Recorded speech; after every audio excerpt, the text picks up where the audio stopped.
Ah oui, non, tu sais pas ça. Bon, on n'a pas pu tout traiter, mais de toute façon, c'est le début d'échanges qui vont normalement continuer. Ce qui est bien, c'est qu'on a pu un peu partager beaucoup de choses et faire circuler de l'information.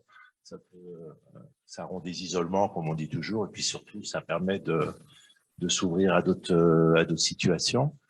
Un mot sur mon psy, parce que moi, je rejoins un peu Albert et après, j'introduis sur la seconde table ronde, enfin la dernière. Mon psy concerne personne. Moi, je reçois sur Paris, je reçois en province. En province, j'ai eu des situations, on me demande s'ils peuvent être remboursés, mais je dis que leur cas ne relève pas de mon psy, ils sont trop malades. Je leur dis, je leur explique comment la situation est. D'abord, je ne me suis pas inscrit, mais je dis de toute façon, je ne m'inscris pas dans ce dispositif parce que ça ne concerne pas des gens qui souffrent. Donc vous, je dis, vous venez, vous vous êtes suicidé, vous êtes alcoolique, vous prenez des antidépresseurs, vous ne relevez pas de mon psy. Mon psy concerne des gens qui ne sont pas malades. Et puis je l'explique à tout le monde. Donc en fait, le problème n'existe même pas parce que vous recevez qui avec mon psy? Attends, c'était déjà. Aucun qui correspond à ça, moi. J'en ai aucun. Stéphane, pour l'instant, c'est exactement ce que j'ai que des pathologies. J'ai personne. Stéphane. Et puis, même s'ils sont à la limite de ça, il ne faut pas prendre le risque de. Parce qu'on en discutait avec Raoult et Patrick Ange et Solène Agathe. Juridiquement, vous allez avoir des pathologies masquées qui vont arriver.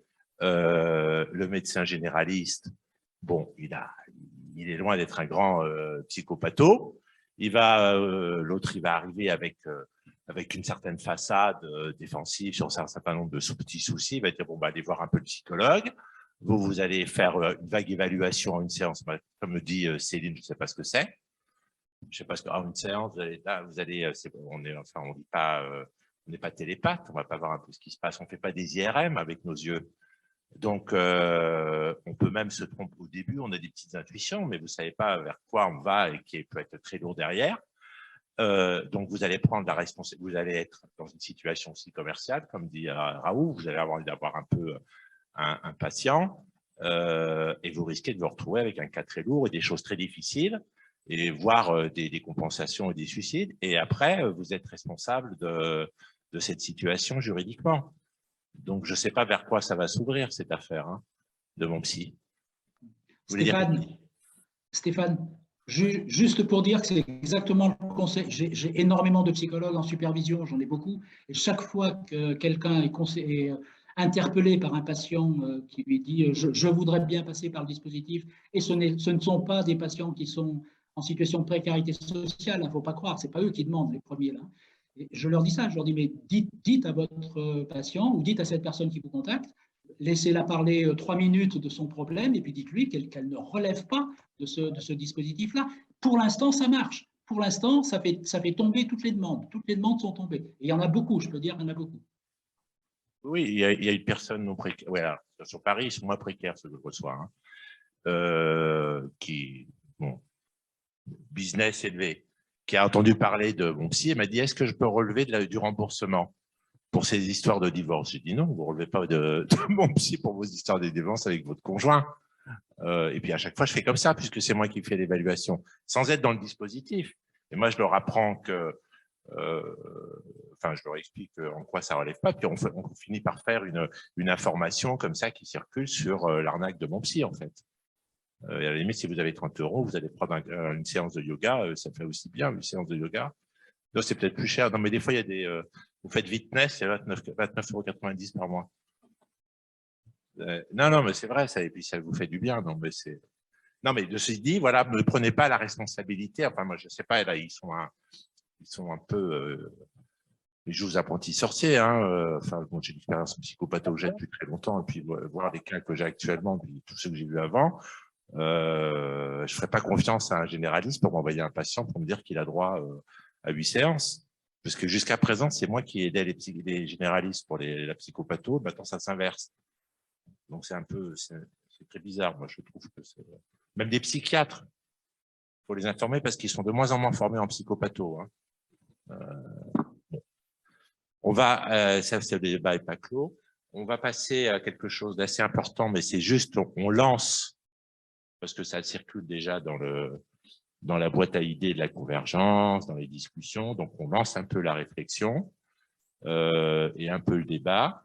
Il y aura des invités surprises. Donc, vers 17h, on aura un député qui devrait faire remonter des revendications au niveau de l'Assemblée. Donc, on lui passera la parole à 17h. Et je ne sais pas s'il y a d'autres invités qui seront surprises, qui devraient être là. Albert avait évoqué quelqu'un d'autre. Non, c'est toi qui as le... Voilà, c'est toi qui as mon papier. Il y aura Éric Demougin, et puis Pauline Lemaitre pour Sud, et Pierre Darreville, lui, à 17h. Hein. Voilà. Alors, sur la question de l'organisation de la convergence, il y a, qui est en débat actuellement, hein, je pense que tout le monde tous les collectifs ont envie de structurer quelque chose et que ce soit que ce soit pas quand même quelque chose comme nous a appris Patrick Ange ce matin, encore une fédération qui échoue, si on pouvait éviter. Donc, de voir un peu quel va être le mode d'organisation. Alors, il y a eu plusieurs propositions. Donc, je vais passer, il y a eu Roland qui avait certaines idées qui devraient semer un peu pour donner des idées un peu à tout le monde, voir comment on peut s'organiser. C'est cette idée en îlot, archipel, rhizome, qui va nous expliquer un peu. Frédéric avait d'autres idées aussi, qui se relient, qui s'associent aux idées de Roland. Albert aussi avait évoqué des choses par mail, s'il peut en parler. Et puis, après, on passe la parole. Je crois que s'il y a quelqu'un de pop, il pourra dire un peu aussi ce qu'il pense. Parce que j'ai vu des choses par mail et pas qu'à. Sinon, après, on discute un peu. Et puis, on ne conclut pas aujourd'hui, évidemment, sur cette question. Hein. C'est pour un peu partager les premiers éléments de réflexion sur la question. Et je passe la parole à Roland, qui est sur la question, qui est, à mon avis, la manière la plus large d'envisager la convergence après est la plus souple, la plus fluide et la moins enfermante. Alors, je ne sais pas si les quelques mots que je vais prononcer pourront répondre à l'ambition et finalité que tu proposes, mais peut-être commencer par dire que ce qui m'a frappé quand même aujourd'hui, c'est le contraste entre la démobilisation présidentielle et les témoignages très émouvants, passionnants et intéressés que nous avons eus. Et je crois que ça, quand même, il faut en tenir compte. Je ne sais pas ce qu'on en fera, mais on ne peut pas ne pas en tenir compte. Alors peut-être que ça veut dire qu'il faut privilégier justement quelque chose, non pas de boîte à idées, mais d'idées déboîtées, et faire en sorte que ça circule sans forcément, je dirais, être mis dans des boîtes d'une manière ou d'une autre. Bon. Alors, par rapport à l'organisation, si effectivement on veut, en quelque sorte, éviter la dégénérescence des institutions que nous avons tous connues, je crois que ce que je proposais, c'est pas grand-chose. Hein. C'est une idée, pour aller vite, que j'emprunte. Il faut bien que je cite mes auteurs, à Deleuze et surtout à Édouard Glissant. Cette idée du rhizome. Le rhizome, c'est pas du tout un arbre vertical avec des racines. Le rhizome, c'est un enchevêtrement de racines multiples qui peuvent s'interconnecter, ce que Deleuze va appeler le plateau. Donc, pour aller vite et pour être très concret, ça veut dire que ce qui est proposé du style c'est le collectif qui décide et en gros, on contrôle tout en maintenant, je dirais, une ouverture à des petits groupes qui nécessairement se forment parce qu'il y a des affinités personnelles, parce qu'il y a des affinités institutionnelles. Si on fait ça, on va dans les choux. C'est mon point de vue. De toute façon, c'est pas moi qui créerait Convergence. On a toujours dit à l'appel des appels que nous venions, nous, parce que la casse du métier de psychologue nous paraissait symptomatique, voire pathognomonique de la casse des métiers, et que l'appel des appels, c'est transprofessionnel. Donc, de toute façon, il est clair que nous avons toujours dit, depuis le début, avec Stéphane, avec Claude Chauder, avec Sébastien Verpi, avec Alain, etc., que l'appel des appels n'entrerait pas dans une organisation de la convergence, même si à titre personnel, les uns et les autres pourraient y contribuer.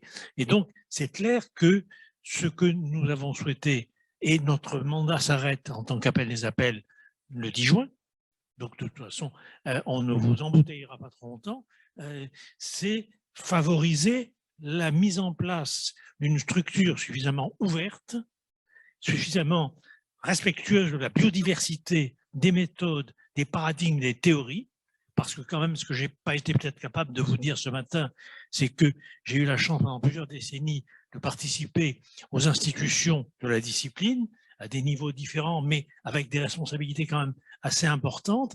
Et ce que j'ai pu constater, c'est que ça a toujours été la division entre les psychologues, les uns référencés à l'IPA, les autres référencés au lacanien, puis chez les lacaniens, les melmaniens, puis les millériens, etc., qui nous ont foutus dans la merde, il faut dire simplement, et que ensuite, il y a eu des règlements de compte entre la psychopathologie clinique, l'orientation analytique et la psychologie clinique recyclée, je ne vais pas donner des noms, mais par Paris 8 et compagnie, qui était en gros une analyse comportementaliste, etc. Donc ça a été vraiment un gros problème, et l'état d'une discipline qui n'est pas à même, alors qu'elle a 72 000 membres, qui n'a pas été à même justement de définir un consensus suffisant pour faire valoir son éthique et sa politique auprès des pouvoirs publics, ça quand même, nous avons à en prendre conscience, ça me paraît assez grave, parce qu'on va prendre les médecins, même s'ils se détestent entre spécialités, voire à l'intérieur de chaque spécialité, ils sont médecins, et d'une certaine manière, ils se sont donnés, ils sont dotés de structures qui permettent de largement protéger, si ce n'est leurs patients, du moins, au moins, les praticiens. Bon.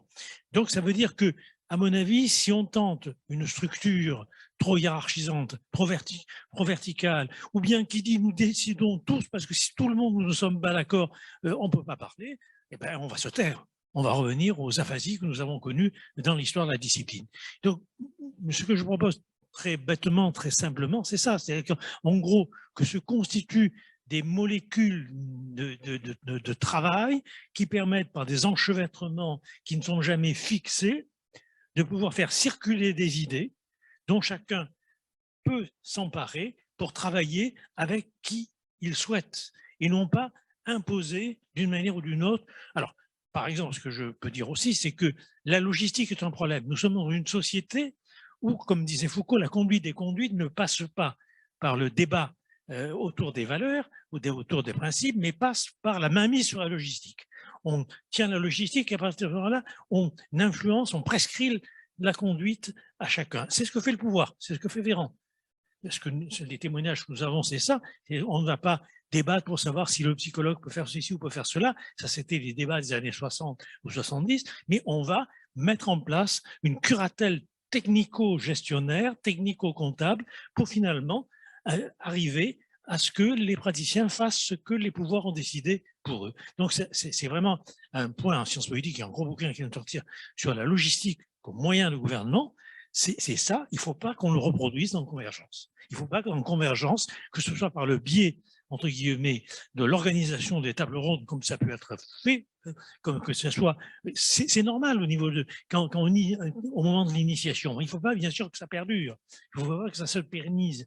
Donc, il faut qu'on puisse, en quelque sorte, donner les conditions d'une liberté de création, d'une liberté d'innovation, d'une liberté de pensée, comme on a vu au cours de cette journée, surgir des idées. Nathalie en a proposé quelques-unes, mais pas que Nathalie, plusieurs d'entre nous ici. Bon. Donc, je crois que c'est ça, je veux dire, l'idée du rhizome, ce n'est pas des îlots qui restent et demeurent totalement isolés, hein. Ce n'est pas des châteaux forts, ou alors il faut penser à ce que disait René Char, l'esprit du château fort, c'est le pont-levis. Alors effectivement, s'il y a des ponts-levis, ça marche, mais c'est en quelque sorte des choses enchevêtrées, qui ne sont pas imposées, où il n'y a pas, je dirais, une organisation verticale comme un arbre. Et le rhizome, c'est ce qui permet la biodiversité de la flore, la biodiversité de la faune. C'est ça qui est important, la biodiversité des idées. Donc il faut que nous ayons aussi, par rapport aux différentes méthodes, aux différents paradigmes qui sont les nôtres, non pas une pensée du métissage, je reprendrai Édouard Glissant, mais une pensée de la créolisation. La créolisation est un processus qui n'efface pas les contreurs, mais qui, au contraire, les fait surgir. Je crois que c'est ça. Il faut donc, si nous sommes en désaccord, c'est par ce processus-là qu'on pourrait changer. Voilà, donc je n'ai pas des idées totalement géniales, mais je pense que pour autant, si nous voulons tenter quelque chose de nouveau qui ne reproduise pas la fatalité, je dirais, destructrice qui a été celle de la discipline, on peut relire le caractère destructeur de Walter Benjamin, n'est-ce pas? Si on ne veut pas céder à cette fatalité-là, il faut qu'on puisse suffisamment s'aimer, suffisamment se faire confiance, suffisamment s'opposer sans s'exterminer. Et donc, pour ça, je crois qu'il faut des structures qui ne soient pas trop rigides, qui ne soient pas trop fixistes, et que ceux qui ont envie de prendre des responsabilités à un moment donné, c'est une responsabilité à un moment donné, ça n'est pas définitif. Nous en avons pris avec Stéphane quelques-unes quand la convergence a été lancée. Ça ne veut pas dire qu'on va continuer, parce qu'on vous dit justement qu'on va vous quitter. Alors donc, c'est relativement simple. Je crois qu'il faut quelque chose comme ça. Il faut que ça grouille, il faut que ça innove, il faut que ça crée, et pour ça, il ne faut pas un petit caporalisme, il ne faut pas un individualisme de masse, il ne faut pas, encore une fois, une espèce de tyrannie collective, il ne faut pas non plus s'emparer des moyens de gestion pour finalement bloquer ou impulser comme on veut. Il faut qu'on puisse s'offrir et partager ensemble ce que nous avons les uns et les autres à un moment donné envie de mettre à disposition. Voilà, je ne sais pas si je suis clair. Donc, ma pensée, excusez-moi les références, mais je vous l'ai dit, pour moi, la dette est importante, même si à notre époque, elle ne l'est pas. Comme le disait Marc Bloch, d'ailleurs, les hommes ressemblent beaucoup plus à leur époque qu'à leur père. Donc, malheureusement, nous sommes dans un déni de la dette. Pour moi, la dette, je l'assume. Pour moi, il est clair, si vous voulez, qu'on a deux conceptions radicalement opposées de l'organisation sociale. L'organisation platonicienne où tout se fait en termes de coordination des fonctions corporelles avec, je dirais, la tête, ça n'est pas ma conception, ni de la démocratie, ni même d'une association. Et puis, il y a la conception aristotélicienne où la République est comme un pique-nique où chacun apporte ce qu'il a envie de partager. Ce qui ne veut pas dire qu'on doit apporter la même chose, sinon c'est absolument dégueulasse. Et ce qui ne va pas dire, bien évidemment, que le menu soit prescrit, parce que sinon ça devient terriblement chiant. Ça veut dire qu'on apporte à un moment donné ce qu'on a envie de partager avec les autres. Ça s'appelle la biodiversité. Et je crois que, en tout cas, moi, je me suis toujours battu, y compris à l'intérieur de la psychologie, y compris avec ceux qui étaient mes amis, pour que soit respectée une diversité des paradigmes, pour que ce soit respectée une diversité des méthodes. Et je crois que c'est extrêmement important que ça puisse exister au sein de Convergence. Et c'est comme ça, par justement le pluralisme, qu'on aura davantage d'unité, et non pas par l'uniformisation. Et c'est là où nous pourrons être beaucoup plus forts que nos adversaires, c'est fonder notre unité, justement, comme le rappelait Alain ce matin, non pas par ce qui nous ressemble, mais par nos différences. Et ça, c'est un point extrêmement important. Et là, on peut être crédible et consistant par rapport au pouvoir public notamment.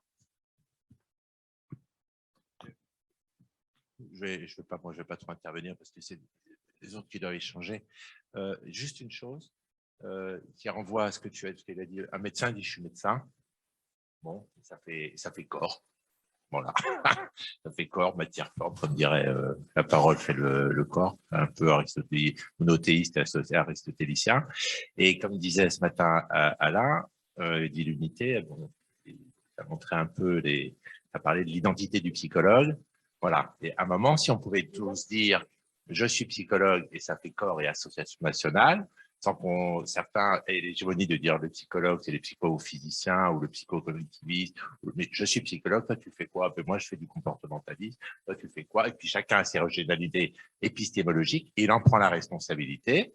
Et puis si ça foire, parce que 10 ans après on voit que ses recherches et ce qu'il fait, c'était pas très valide, eh ben ça s'écroule, et puis les gens, on sera dans une libre concurrence libérale, à l'édite la recherche et du soin, mais au moins qu'on puisse dire je suis psychologue et que ça corresponde à quelque chose.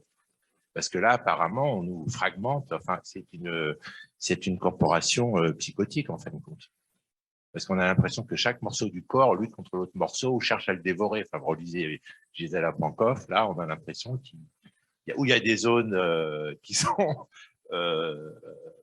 prennent toute la place du corps, où certaines ont disparu, où c'est pour les organicistes, ils n'ont qu'un seul organe. Là, ben, du coup, c'est pas une machine sans organe. Enfin, bon, voilà. Donc, si on pouvait dire « je suis psychologue », on aurait gagné, mais là, on ne peut pas le dire. Certains disent « je suis psychologue clinicien », l'autre dit « je suis neuropsychologue », l'autre dit « je suis psychologue », voilà. Ce que propose la manière de proposer le rhizome a quelque chose, c'est structurant. Ça ne veut pas dire, si vous avez déjà fait du jardinage, ça marche, vous posez un rhizome dans la terre, ça vous fait des iris, etc. Ça pousse très, très bien. Et il n'y a rien à faire. C'est très vivant. Ça ne veut pas dire que c'est pas structuré. Ça ne veut pas dire que ça s'isole. Et ça fait de très jolies fleurs. Et c'est très résistant. Pourquoi le rhizome? Parce que ça crée une certaine liberté, de la créativité et de l'inattendu. Alors, il y a une tentation de rigidifier les choses, de les restructurer trop fort. Parce qu'on voudrait anticiper.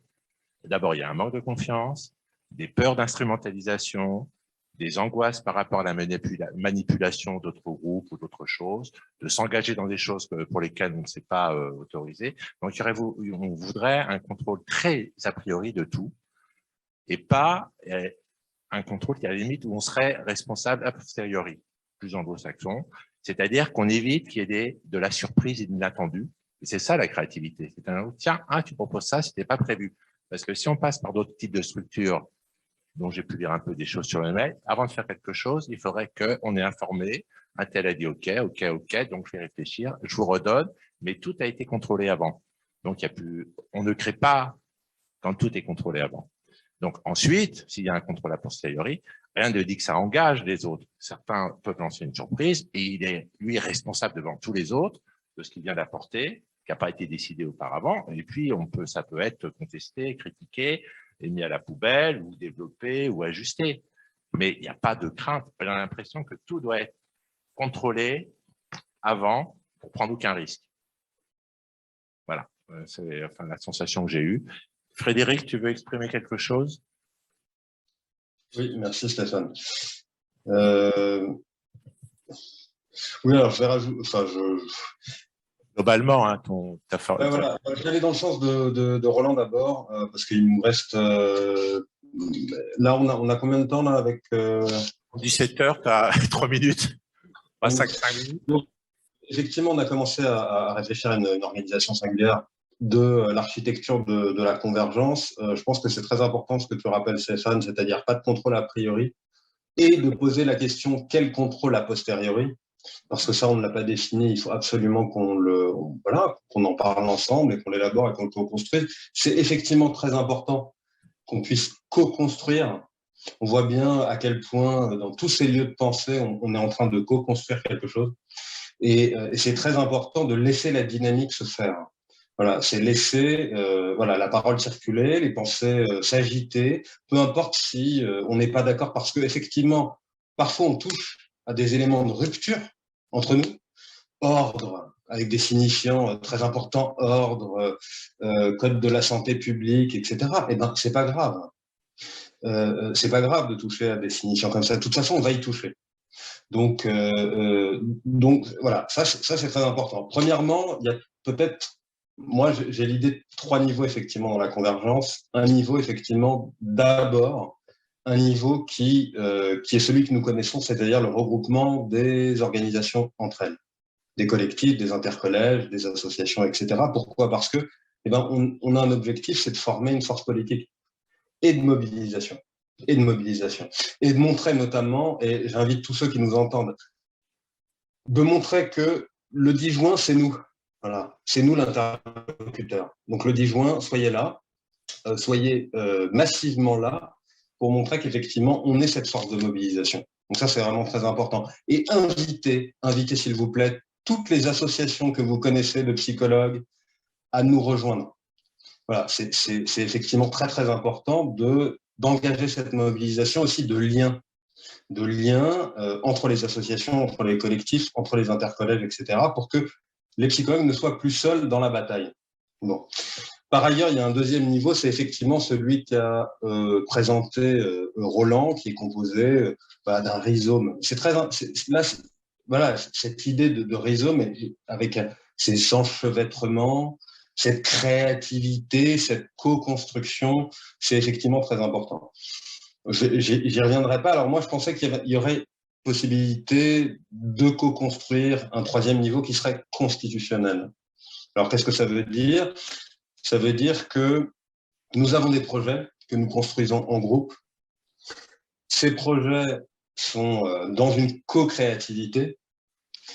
Donc, on prend par exemple, effectivement, le projet du doctorat d'exercice, par exemple. Bon, on travaille dans un groupe de travail, par affinité de pensée ou par culture commune, par rapport à et par connaissance, par compétence, etc. Bon, on travaille. Et puis, une fois que le projet est finalisé, eh bien, on le propose à des sages qui sont dans une sorte d'entité constitutionnelle, qui ne décident de rien, C'est pas une entité au-dessus, hein, c'est pas du tout un ordre. Elle ne décide pas, cette entité constitutionnelle, elle rend un avis, favorable ou défavorable, qui est quoi? Qui est appuyé sur une constitution. Quelle est la constitution? La constitution, c'est la jonction de tous nos points de revendication. C'est-à-dire que nous avons commencé, je l'avais proposé, à ce que les collectifs présentent des revendications. Donc, par exemple, nos revendications au manifeste psy et au M3P, c'est le respect du pluralisme des psychologies cliniques, le refus de toute subordination, au médical, etc. Eh bien, tout ça, mis bout en bout, pourrait donner lieu à une forme de texte commun, de constitution. Et cette entité constitutionnelle composée de sages, qui pourrait être renouvelée, eh bien, rendrait un avis favorable ou défavorable. Mais ça ne veut pas dire que cet avis favorable et défavorable soit une décision. Pas du tout.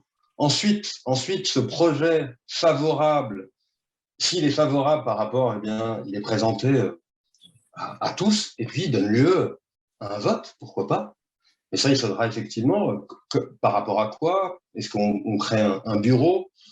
Est-ce que tous les collectifs peuvent voter? Mais nous sommes bien d'accord, il ne s'agit pas, quand on parle d'entité constitutionnelle, de hiérarchiser. Il s'agit de remettre l'éthique et la déontologie au centre de notre horizontalité. Donc c'est ça qui est très important. C'est vraiment, et je crois que là, on travaille à quelque chose ensemble, c'est de remettre la déontologie au centre du débat. On l'a oublié trop longtemps, cette déontologie. Si effectivement on reprend la déontologie, mon psy, on l'évacue. Et je n'arrive pas à comprendre encore comment il est possible de s'arranger avec mon psy quand on a notre identité professionnelle et notre code de déontologie chevillés au corps. Voilà. Le psychologue, il est étayé sur une déontologie. Eh bien, cette déontologie, elle doit être notre commun. Et c'est pas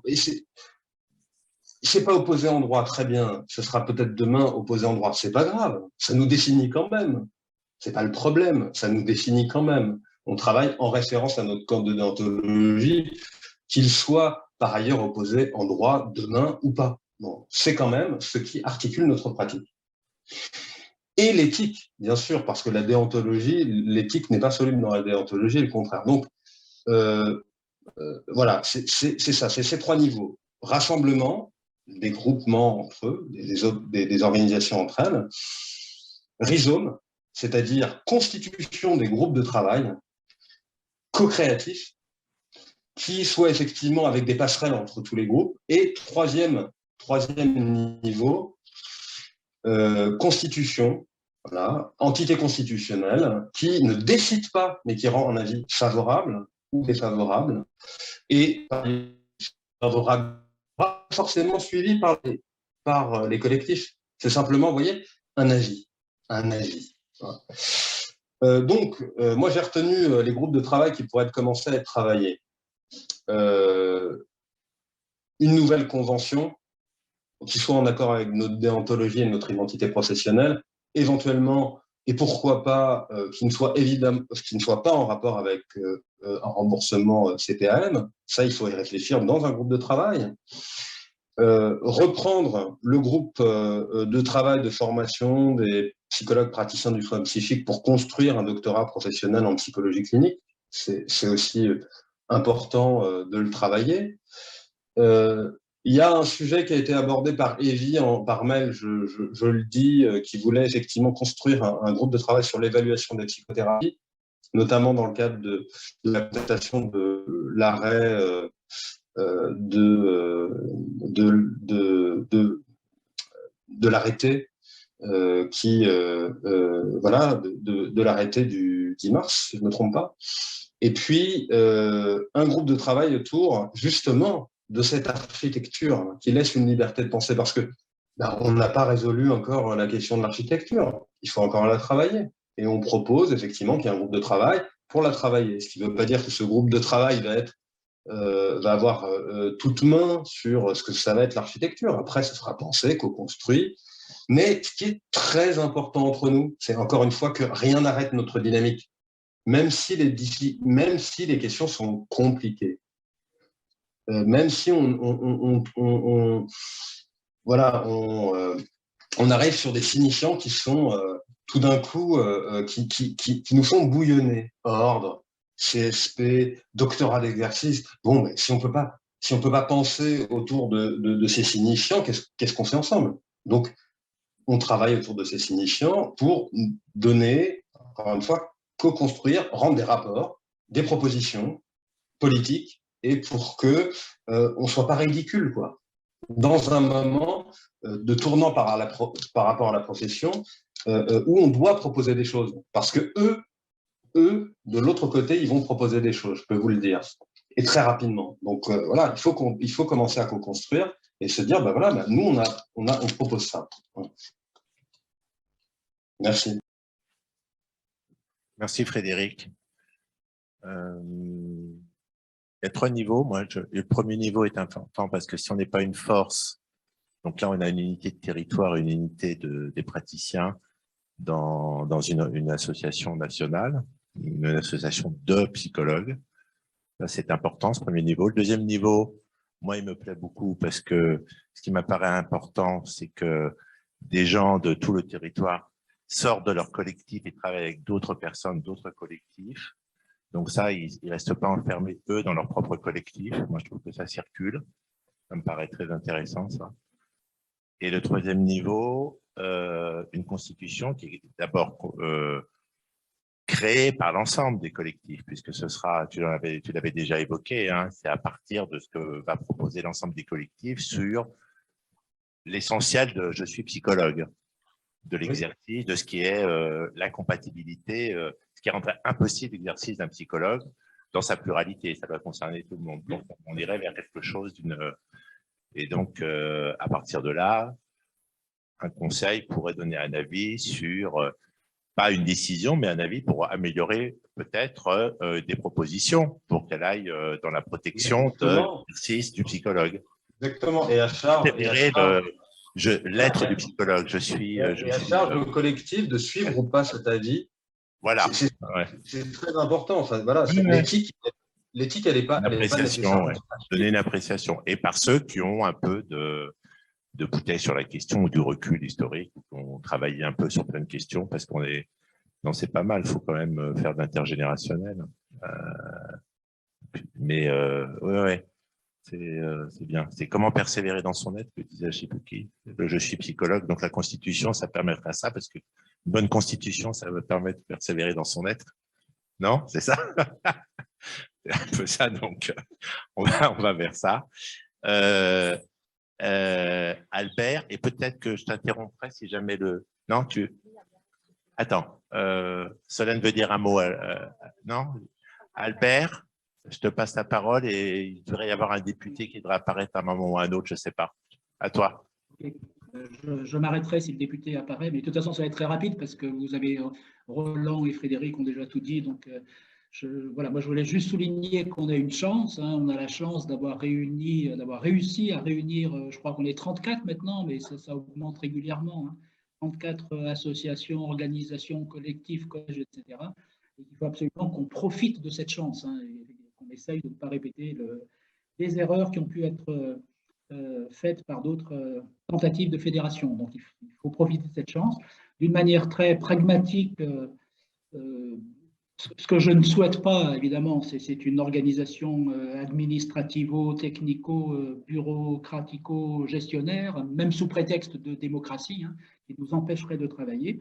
Voilà, moi je me dis, il y a des questions qui nous rassemblent, des questions sur lesquelles on est d'accord, il y a des questions qui font débat, sur lesquelles on n'est pas d'accord, tout le monde n'est pas d'accord, mais qui nous rassemblent autour de nos désaccords. Et puis, il y a des actions urgentes à faire pour aider la profession, pour sauver même la profession qui est extrêmement menacée, mise à mal. Donc, pour ces questions qui nous rassemblent, pour ces questions qui font débat et pour ces actions concrètes sur lesquelles qu'on doit mettre en œuvre, eh bien, il faut se mettre au travail. Il faut se mettre au travail. Et on ne pourra pas se mettre au travail à 50, 60, je ne sais pas combien on est. Donc, il faut qu'il y ait des petits groupes qui se mettent au travail, des petits groupes dans lesquels tout le monde ne pourra pas participer à tout le monde ne pourra pas tout faire, mais chacun pourra participer à au moins une réflexion, un petit groupe ou plusieurs.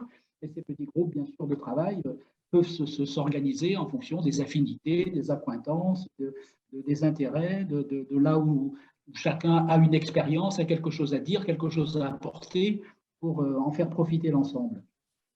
Alors, Frédéric a déjà listé un certain nombre de thématiques, hein, je ne vais pas les reprendre. J'ajouterai peut-être à celle qu'il a dite déjà une question très concrète et très immédiate, la mobilisation du 10 juin. Voilà, on ne va pas pouvoir organiser ça à 60, ce n'est pas possible. Il faut qu'un groupe se constitue pour penser, faire des propositions, réfléchir à comment on va organiser cette mobilisation. Il ne faut pas qu'on se plante. Si on fait cet appel à la mobilisation et à la grève, hein, puisqu'on a des syndicats qui sont avec nous, donc on peut faire un appel à la grève, il ne faut absolument pas qu'on se plante. Donc là, il faut qu'on soit plusieurs, il faut que plusieurs personnes se réunissent pour penser cette mobilisation. Autre thématique, c'est l'opposition à mon psy, on en a beaucoup parlé, mais ce n'est pas fini. Il faut organiser tout un lobbying, il faut pouvoir convaincre les gens qui se sont inscrits ou qui pensent s'inscrire. Il faut les informer de ce qu'ils risquent et de ce à quoi ils vont confronter la profession elle-même s'ils le font. Donc là aussi, il faut penser comment on fait pour continuer de s'opposer.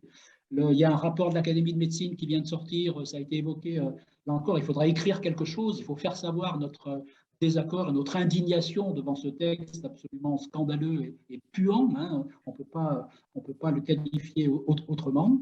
Il faut aussi pouvoir réfléchir ensemble à comment tout ce qu'on a dit sur la nécessité de créer des postes dans les CMP, dans le service public, voilà.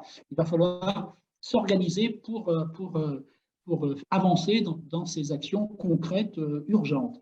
Et puis une question que je me pose, c'est comment organiser les choses, comment créer une organisation, une façon de faire pour qu'on puisse justement s'imposer comme force politique, comme ça a été dit tout à l'heure, devant les pouvoirs publics. Voilà.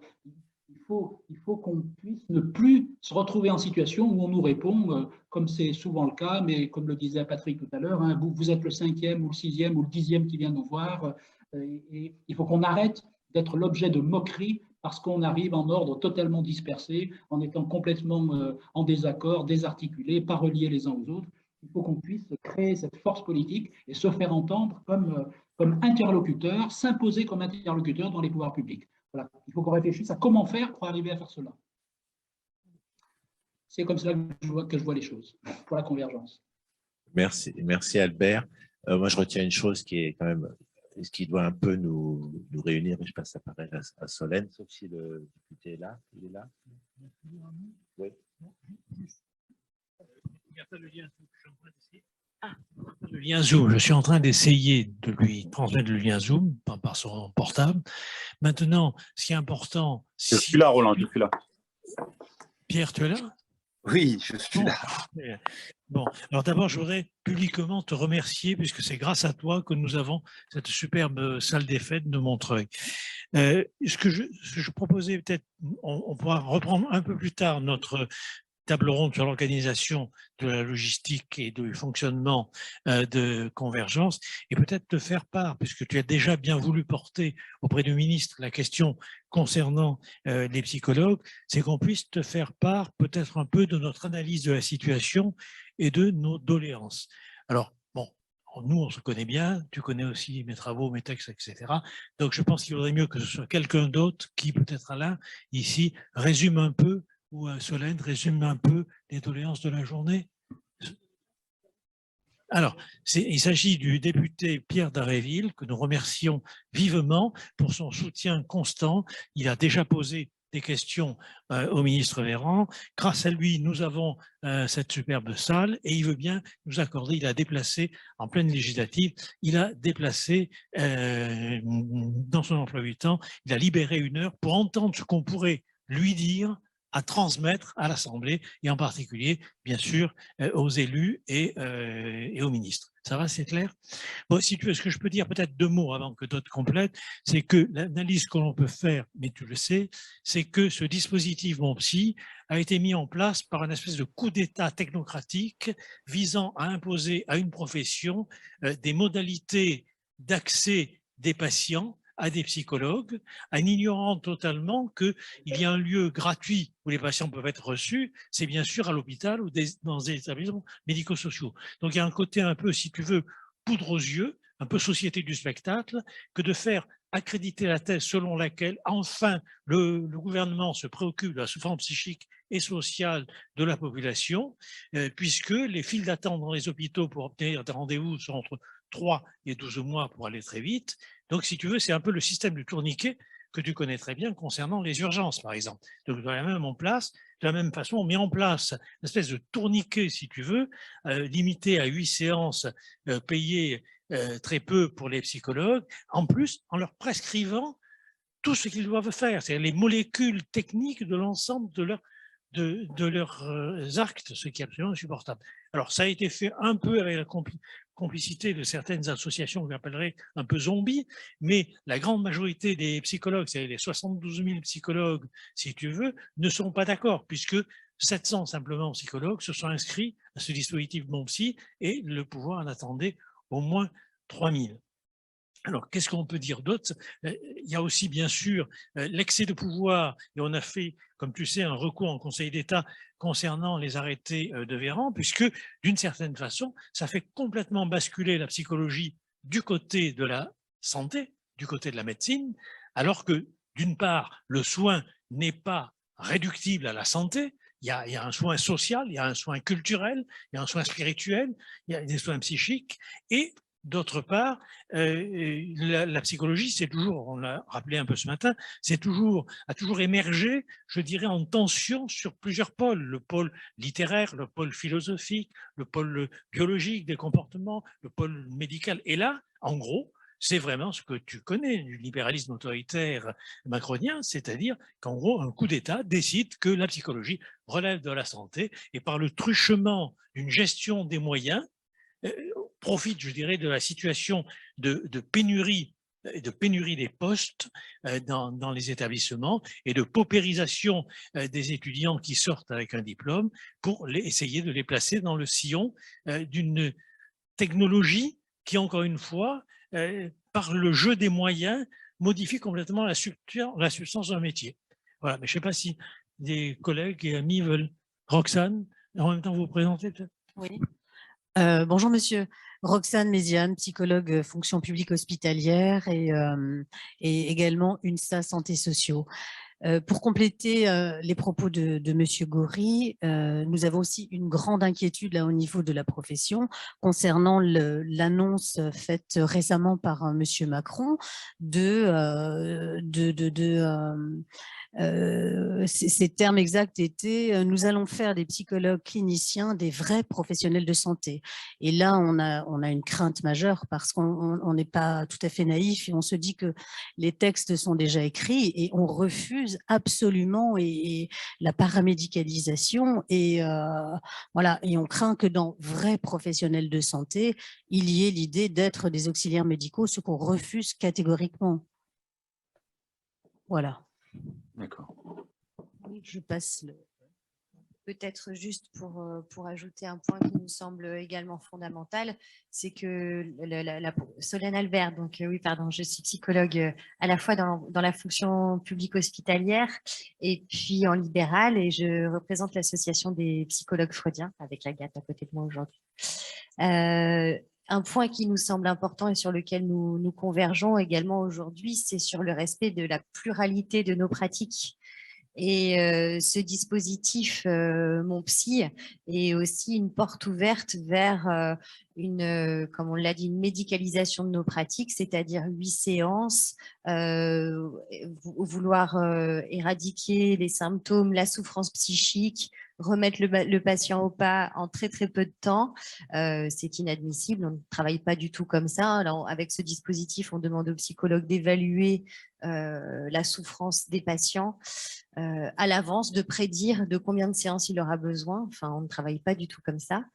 Et puis, voilà, nous souhaitons que soit préservée la pluralité de nos pratiques. Et c'est ça aussi qui nous semble vraiment menacé, avec de plus en plus une pseudo-scientifisation des pratiques, avec l'idée qu'on pourrait faire de plus en plus de protocoles, instrumentaliser nos pratiques et nous dire comment on doit travailler, en fait, alors qu'on a nos pratiques qui sont de qualité.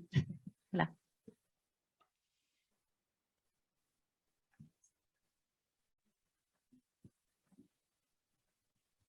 Je voudrais juste... Bonjour, Stéphane Chédry, psychanalyste. Je voudrais juste compléter sur le dispositif Mon Psy pour comprendre plus pratiquement comment ça se passe. L'absurdité du dispositif, puisqu'ils l'ont annoncé comme, enfin, pour la première fois, c'est une décision historique, l'ensemble de la population va pouvoir bénéficier de soins psychiques. Comment ça se passe? Alors, bon... D'abord, le dispositif, au niveau psychopathologique, enfin et c'est la définition de ceux qui peuvent en bénéficier est très exclusive. C'est-à-dire que ça va concerner, au niveau psychopatho, enfin, pour nous, ça n'a pas beaucoup de sens. Ils disent anxiété légère à modérée, dépression légère à modérée. Donc, il faut savoir déjà que vous avez peut-être lu les rapports IGAS, et dans les rapports IGAS, la grande préoccupation, c'est qu'il y avait beaucoup d'arrêts de travail pour des petites anxiétés et des petites dépressions, et que ça coûtait très cher à la société, ou qu'on leur donnait trop d'anxiolytiques et d'antidépresseurs. Donc, ils se sont, disons, fait une équivalence coût, et ils se sont aperçus que peut-être 8 séances pouvaient un peu limiter les petites anxiétés et les petites dépressions. Les petites anxiétés et les petites dépressions, c'est en gros des gens qui vont bien, globalement. Il n'y a pas de souci. Et ils auraient donc 8 séances pour être remboursés. Il y a plusieurs, donc, c'est à peu près ceux qui n'ont pas besoin. Dans ma pratique, par exemple, moi, en province, en Sologne, qui est un endroit désertifié, où il n'y a absolument pas de psychiatre, où il n'y a pas de CMP à 100 km à la ronde, et quand il y a un CMP, il y a un demi-psychiatre par semaine, et un psychologue, et puis des infirmiers qui font les soins. Toutes les personnes que je reçois ne relèvent pas de ce dispositif. Quand ils me demandent « est-ce que je peux participer à voir le remboursement ?» je dis « non, vous ne pouvez pas parce que vous êtes trop malade. Vous souffrez trop, vous ne relevez pas de ce dispositif. » Parce que j'ai des gens qui se sont suicidés, des gens qui ont les intentions de se suicider, des gens qui sont sous prescription médicale parce qu'ils ne peuvent pas s'en sortir, des gens qui sont alcoolisés, et ils ne relèvent pas. Ils sont alors non, vous êtes trop malade, vous ne pouvez pas être remboursé, c'est pour vos pommes. Et quand vous n'avez rien, comme une femme sur Paris, parce que je reçois aussi sur Paris, qui a juste des problèmes de divorce, elle dit « est-ce que je peux relever de ce dispositif à 30 €? » Bon, je lui ai dit non, mais effectivement, dans le cadre de ce dispositif-là, elle pourrait relever pour ses petites anxiétés de divorce du dispositif Mon Psy. Vous voyez l'absurdité?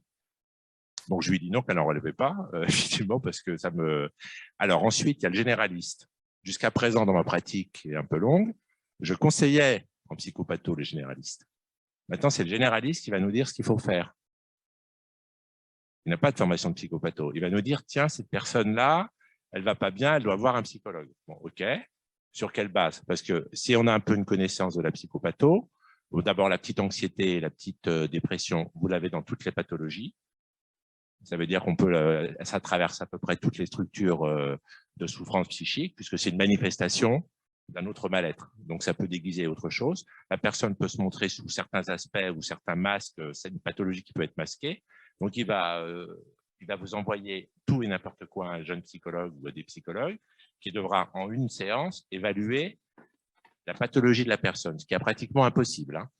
Sauf à lire, à lire ce qui se passe dans la tête de quelqu'un, et encore même pas, c'est pas possible, parce que vous pouvez pas voir avec un IRM la pathologie dans le circuit neuronal, hein. Donc, et on sait qu'on pratique le soin, c'est avant de comprendre, comme les gens arrivent avec une certaine défense, une certaine apparence dans leur pathologie, que tout ça c'est très confus, avant de s'apercevoir de quoi il en retourne, il faut beaucoup de séances.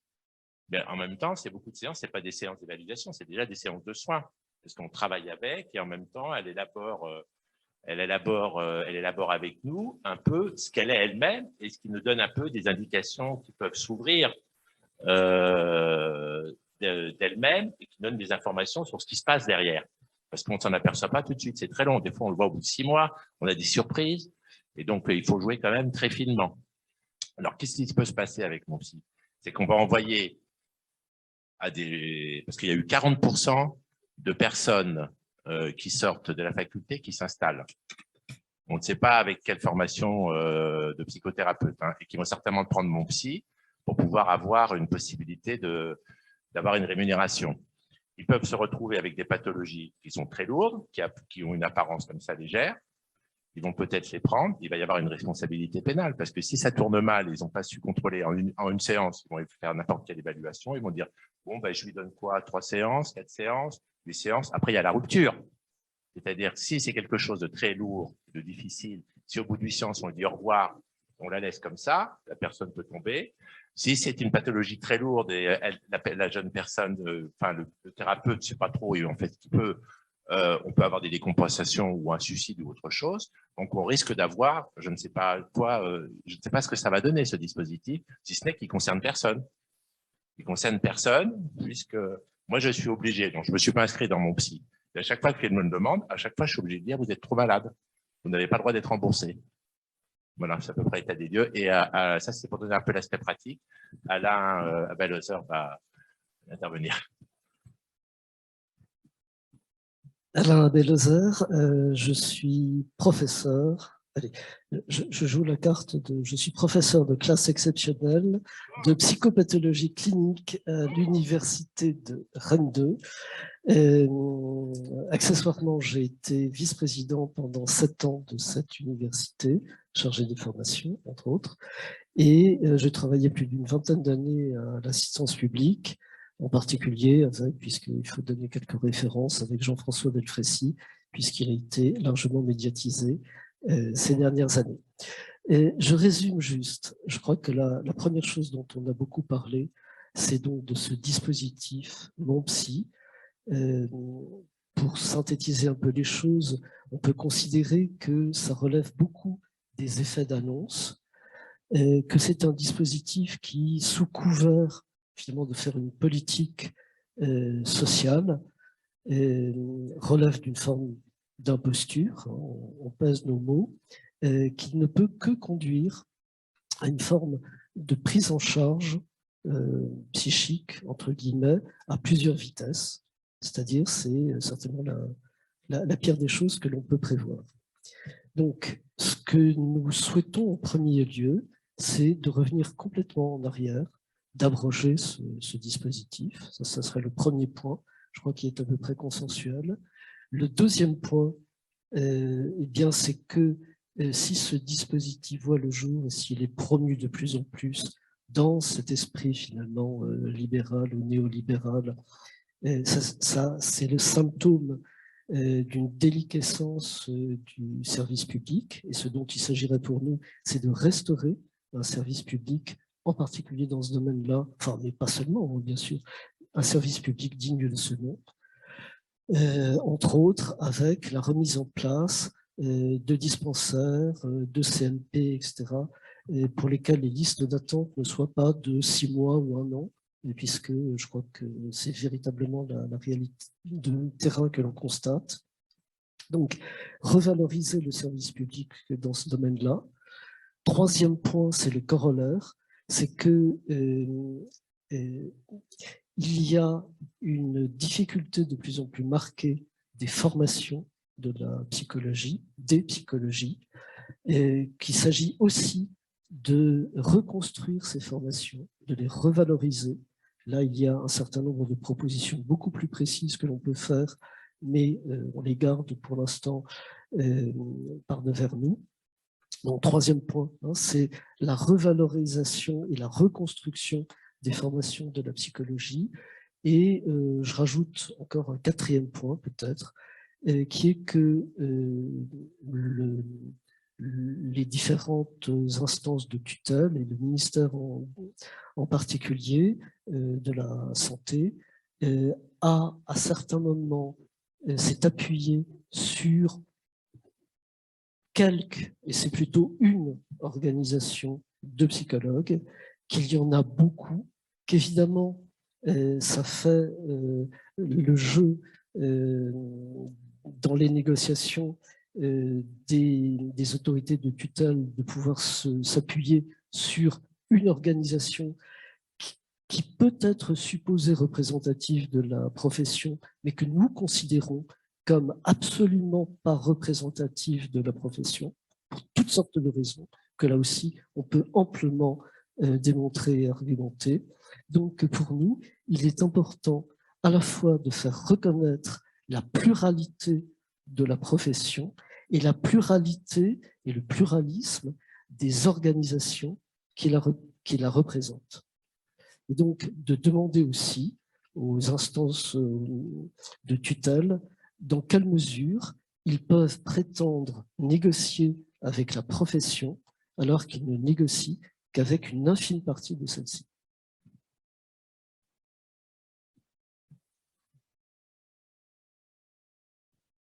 Monsieur le député, alors je vous propose encore d'entendre... Oui, attendez, mais juste d'abord, est-ce que vous voulez d'abord entendre encore 2 interventions ou commencer à intervenir maintenant, poser des questions? Non, moi je suis à votre écoute. Je suis à votre écoute.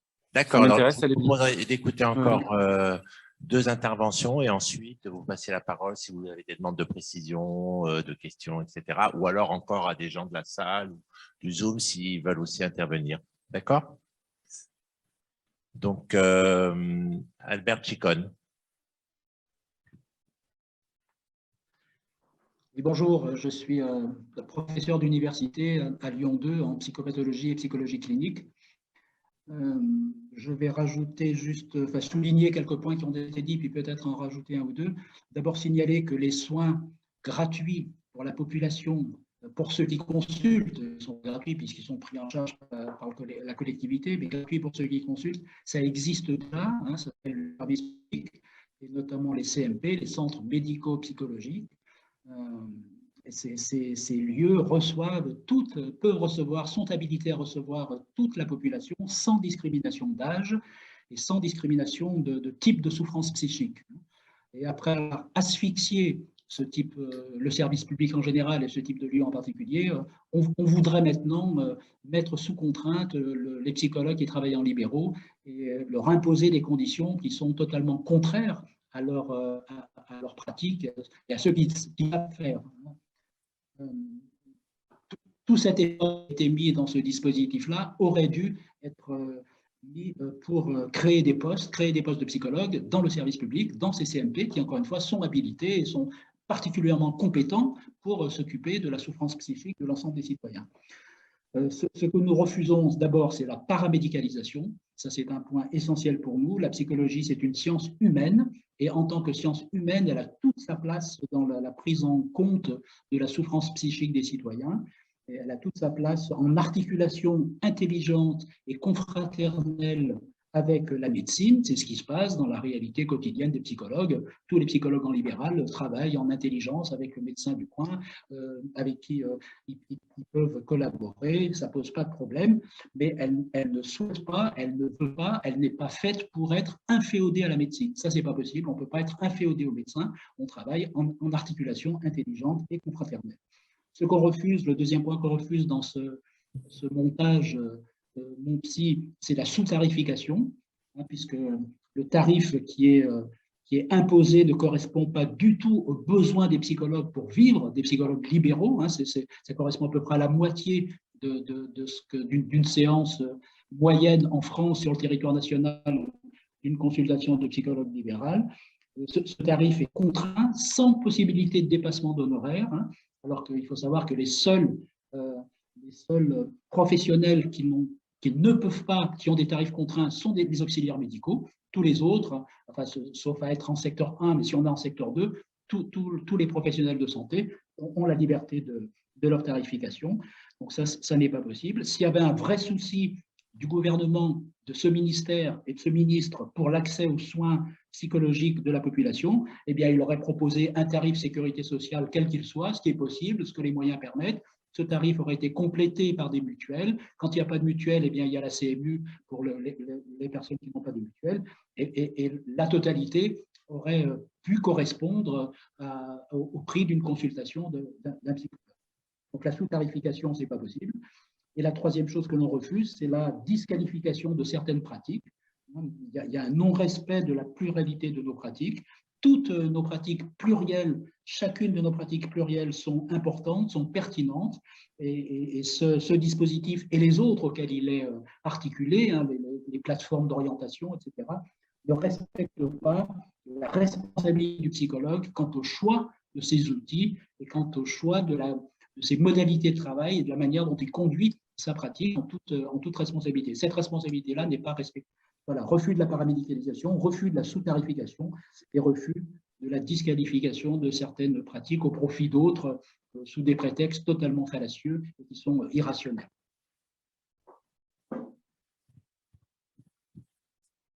Merci Albert. Vous voulez intervenir, monsieur le député, ou je continue à passer la parole? On continue? D'accord. Alors, Frédéric, à toi.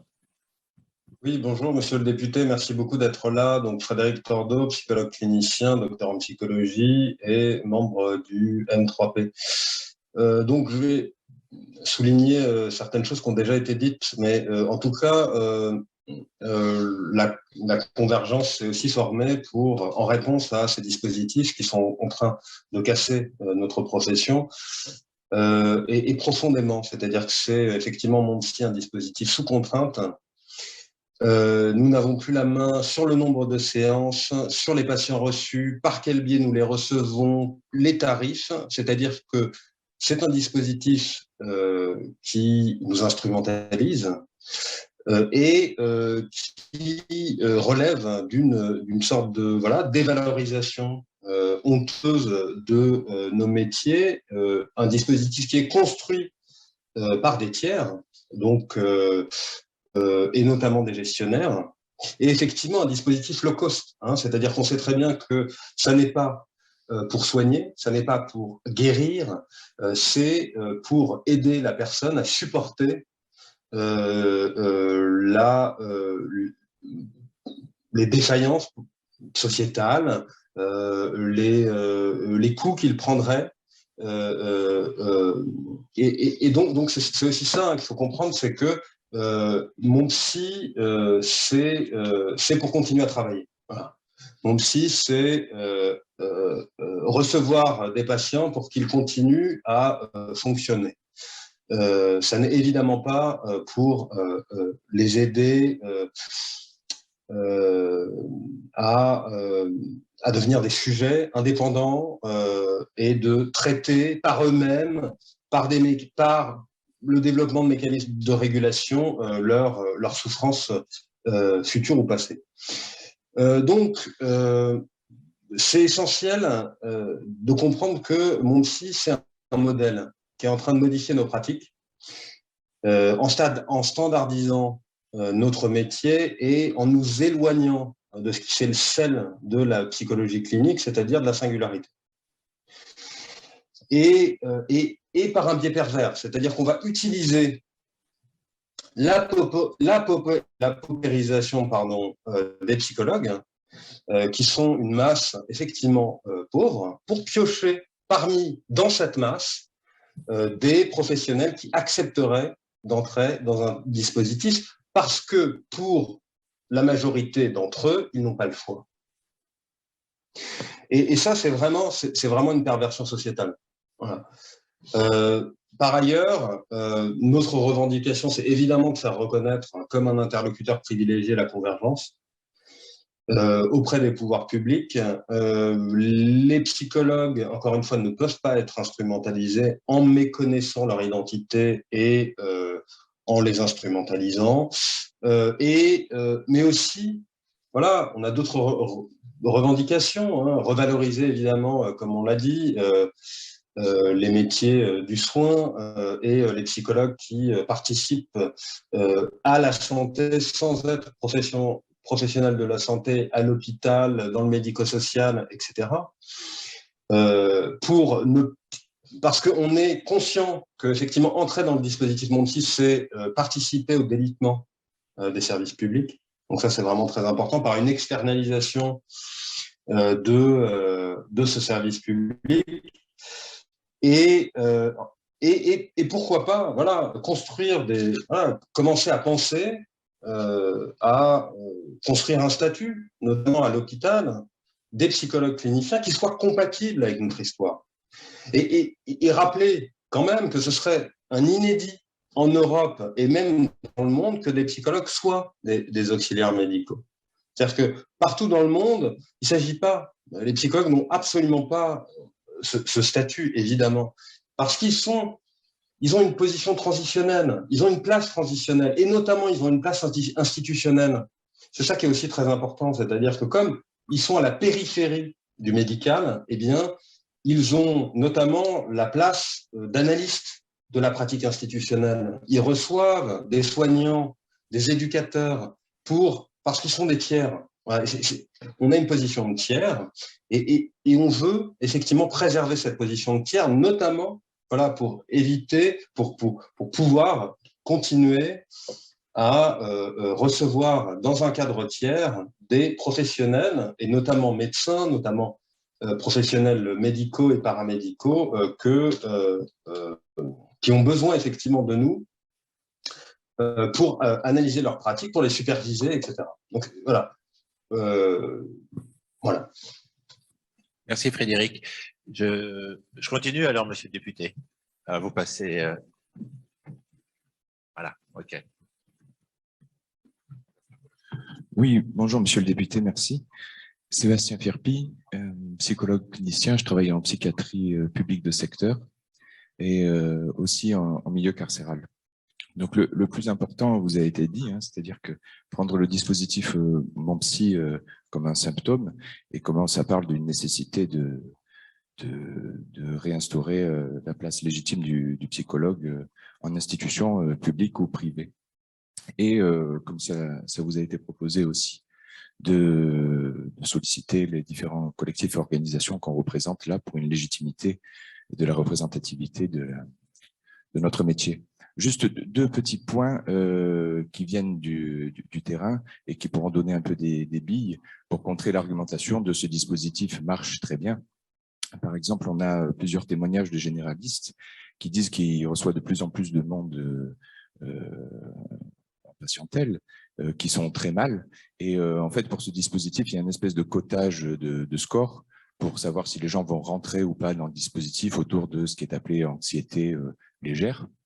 Et ils se retrouvent obligés de fausser les scores pour que les gens rentrent dans le dispositif. C'est-à-dire que c'est un biais de la réalité de terrain. Ces gens-là vont beaucoup plus mal que ce que le dispositif propose.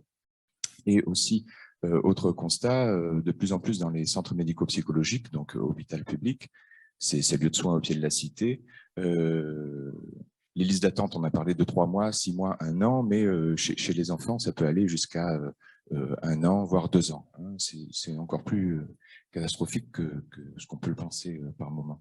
Eh bien, ces CMP s'organisent, bon, pour certains, à cause de la souffrance de la réalité clinique quotidienne, hein, mais ils organisent des répertoires de personnes qui participent à ce dispositif pour pouvoir adresser les gens et pour pouvoir être moins en surmenage de leur mission de service public originelle. Voilà, c'était une proposition de formation. Je vais passer la parole à Roland. Je veux juste te dire une chose avant de passer la parole à Roland. Sébastien Firpi a relevé qu'on faussait des scores pour que des gens qui vont vraiment mal puissent avoir accès aux soins remboursés pour 8 séances.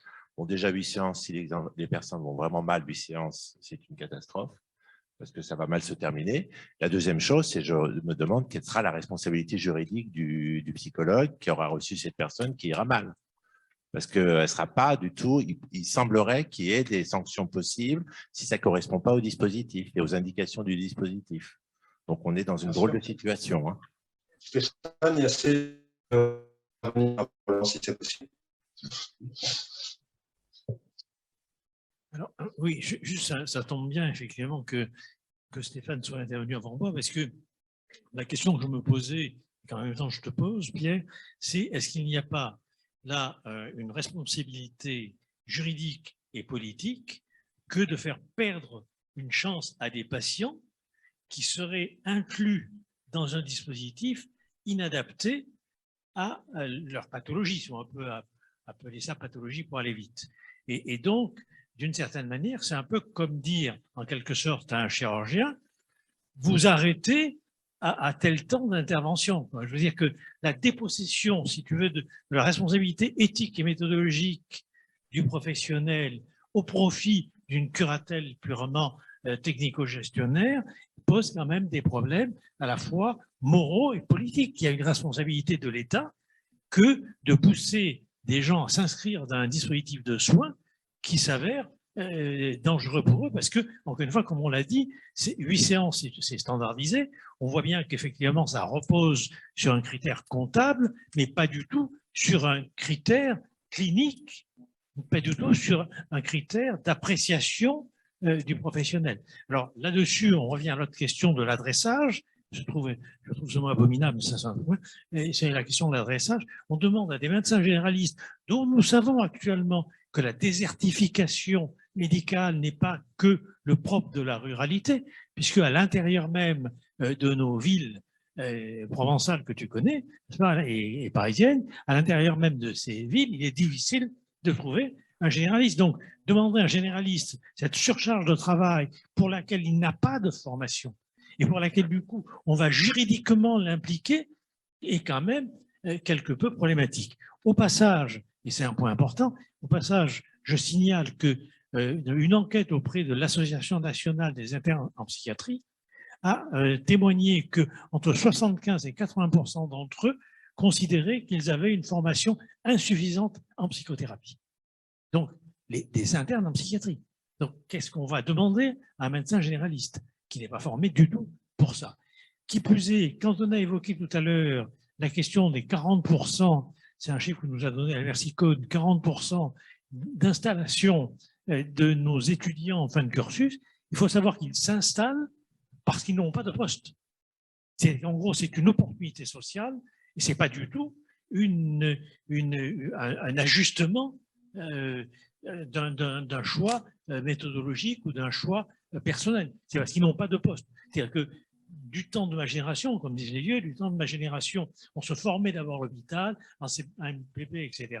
On avait des séminaires, on avait des formations personnelles, et ensuite, on osait quelque peu ouvrir un cabinet et déposer une plaque. Là, aujourd'hui, ils déposent une plaque parce qu'on ne leur a pas donné la possibilité de se former concrètement dans les hôpitaux. Donc, je pense que c'est un point qui est important. Enfin, et dernier point, il faut bien faire entendre qu'on ne se contente pas de refuser le dispositif. On comprend bien qu'il y a un problème de souffrance psychique et sociale en France, qu'il convient de le prendre en charge. Simplement, nous pensons que le choix qui a été fait des experts était un choix, je dirais, déterminé pour des raisons, on va dire, d'opportunisme politique et d'opportunisme comptable, et pas du tout représentatif de la profession. Donc, ce que nous demandons, c'est que la profession soit vraiment sollicitée. Nous sommes prêts, nous, à travailler pour proposer quelque chose. Nous ne nous contentons pas de refuser, nous souhaitons proposer quelque chose. Simplement, ça suppose qu'effectivement, le pouvoir politique n'aille pas faire son marché pour sélectionner les experts les plus solubles dans ce qu'il a déjà préalablement établi. Voilà, c'est ce point-là qui nous paraît important. Mais peut-être que tu as des questions auxquelles on pourrait essayer de répondre, non? Tu as des questions? Oui, je peux réagir en tout cas à ce que vous avez dit, si vous voulez. Oui. Est-ce que, monsieur le député, on peut laisser juste la parole à Céline qui voulait intervenir et après vous donner la parole? Bien sûr. Merci beaucoup. Alors, ça allait dans la ligne de ce que vient d'évoquer Roland Gori. En fait, moi, je travaille en tant que psychologue en libéral depuis 13 ans que je suis installée. Ça fait un peu plus de 20 ans que je pratique mon métier. J'ai aussi travaillé longtemps en institution sociale et médico-sociale, toujours un peu, puisque je fais aussi beaucoup d'analyses de pratique auprès d'institutions. Et en fait, je voulais revenir sur l'idée du constat, parce que je pense que le constat est commun, c'est un peu ce que disait M. Goritz, c'est-à-dire que on voit bien, les médecins généralistes sont confrontés à une vraie problématique. Ils reçoivent des gens qui ne vont pas bien psychiquement, et moi, c'est plein tout le temps. Je n'ai jamais de place, par exemple, dans mon cabinet. C'est blindé tout le temps. Je ne reçois presque plus d'enfants en première intention parce que le CMP local n'a pas eu de pédopsychiatre pendant plus de 2 ans. Il y a 18 à 24 mois d'attente, et que de fait, comme j'ai une expérience institutionnelle, on avait tendance à m'orienter des enfants qui ont vraiment besoin d'une prise en charge à plusieurs, qui n'a rien à voir avec ce qu'on peut faire en libéral, quand bien même on peut faire du lien avec nos collègues en libéral. Et moi, je vais volontiers dans les écoles, soutenir les enseignants quand c'est nécessaire pour un patient que je reçois. Je reçois aussi les parents en souffrance, etc. Mais parfois, c'est bien d'être plusieurs aussi, pour qu'il y en ait un qui reçoive la famille, un qui reçoive l'enfant, etc. Et en fait, on me les orientait tellement à moi, parce qu'on savait que j'avais une expérience en institution, que je me suis retrouvée à me dire, mince, je vais mal faire mon travail, parce que ces enfants ont besoin d'autre chose. Et aussi, il y avait quelque chose où je ne peux pas, moi, en libéral, on me paye la consultation, je ne peux pas, si tous mes patients sont dans ces situations-là, aller toutes les semaines dans des écoles, en plus des consultations que je fais payer. Enfin, ça sert à ça, le service public. C'est qu'en libéral, même si j'ajuste mes tarifs au cas par cas, c'est vraiment des choses différentes dans le travail. Et du coup, je voulais vous simplement signaler qu'en fait, moi, je connais très bien les médecins de mon secteur. Ils m'orientent des gens, ils ont confiance dans le travail qu'on relie ensemble. Et à chaque fois que c'est nécessaire pour les patients que je reçois, je les contacte. À l'inverse, je vois très peu de médecins me contacter.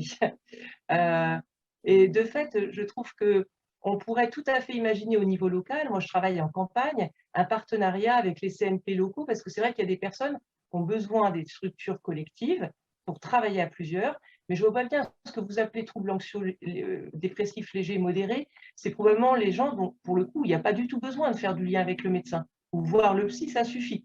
Pas forcément en 8 séances, on ne sait jamais à l'avance ce qui va se passer pour quelqu'un qu'on reçoit, mais on aurait pu tout à fait imaginer des dispositifs en collaboration avec les libéraux. Moi, je le fais déjà avec des ITEP, avec la protection de l'enfance, où on fait des conventions qu'on détermine ensemble, c'est-à-dire que ce n'est pas des trucs qu'on me dit tu vas travailler comme ça, les gens savent, on voit ensemble comment on travaille, comment on peut travailler ensemble, parce que ça va être plus bénéfique pour un enfant qui est au collège, juste à 5 minutes à pied de mon cabinet, de venir me voir moi, plutôt que de faire 1 heure de route pour aller voir le psychologue de l'ITEP. Donc, en fait, ces choses-là, elles existent déjà en fait, dans la pratique, et elles se traitent à la convention individuelle pour un patient donné, et pas un dispositif protocolisé pour tous. Et c'est là, en fait, où il y a eu un souci. C'est-à-dire que je pense que sur le diagnostic, on est à peu près d'accord, mais sur la façon de construire les dispositifs, j'ai des collègues qui bossent à Villejean, à Rennes, sur un endroit où les questions sociales ne sont pas les mêmes que dans mon territoire. Évidemment, ils ont monté un dispositif qui s'appelle Pépito, de lien entre les professionnels libéraux, les médecins de ville, etc., à destination des jeunes en difficulté pour faire des consultations aussi accessibles sur conditions de ressources. Mais du coup, ils ont monté un projet local qu'ils ont présenté à l'ARS et c'est opérant. Et en fait, je ne comprends pas bien pourquoi on voudrait faire un truc qui vaudrait pour tous, alors que notre pratique, vraiment, elle ne peut que se penser au cas par cas. On ne sait jamais ce qui va débarquer. Et à produire un truc où on sait déjà à l'avance ce qu'il faut dire aux médecins pour avoir accès au remboursement, les gens vont mentir. Et puis des fois, quand les gens viennent nous voir, déjà, on se ment à nous-mêmes tout le temps. On le sait, les psychologues. C'est-à-dire que des gens viennent et ils n'ont pas d'idées suicidaires, et peut-être leurs idées suicidaires, ils vont vous les dire au bout de 6 mois, parce qu'ils n'ont jamais pu les dire à personne, parce qu'ils en ont peur eux-mêmes. Ça les effraie tellement que ça surgit au détour, etc. Donc, avoir l'idée qu'on peut savoir comme ça, en un rendez-vous, ce qui va valoir pour quelqu'un, et de savoir si c'est léger, modéré ou tout ça, c'est vraiment malhonnête, et je comprends la malhonnêteté, parce qu'en fait, ce sont des gestionnaires qui ont produit ces dispositifs, qui ne connaissent pas notre travail. Et franchement, la FFPP, ils sont bien gentils, mais ils ne connaissent pas non plus le terrain. Ce sont des chercheurs, ils n'ont jamais rencontré de patients de leur vie, la plupart. Il y a quand même quelque chose, moi, qui me surprend, c'est-à-dire j'aimerais bien que vous puissiez m'expliquer pourquoi, en fait, on ne fait pas assez confiance aux professionnels de terrain. Moi, j'ai envoyé des courriers aux médecins de mon secteur, on va se rencontrer pour éventuellement faire des contre-propositions. Il y a vraiment urgence à inverser le truc très descendant, là, et ça se trouve, ça coûterait moins cher en plus, parce que c'est vrai que dans un CMP, on sait bien que ça coûte cher parce que le psychologue, il va en réunion, il y a beaucoup de gens, etc. Mais on pourrait tout à fait imaginer des rencontres directes avec le psychologue qui permettraient que ça soit moins coûteux en augmentant les postes dans le service public. Et en plus, en libéral, moi, je ne suis pas service public. Donc, si je signe une convention, je fais bien ce que je veux dans mon boulot. Alors qu'à la limite, quand je travaille dans un CMP, je signe un contrat de travail, je m'engage dans une mission de service public.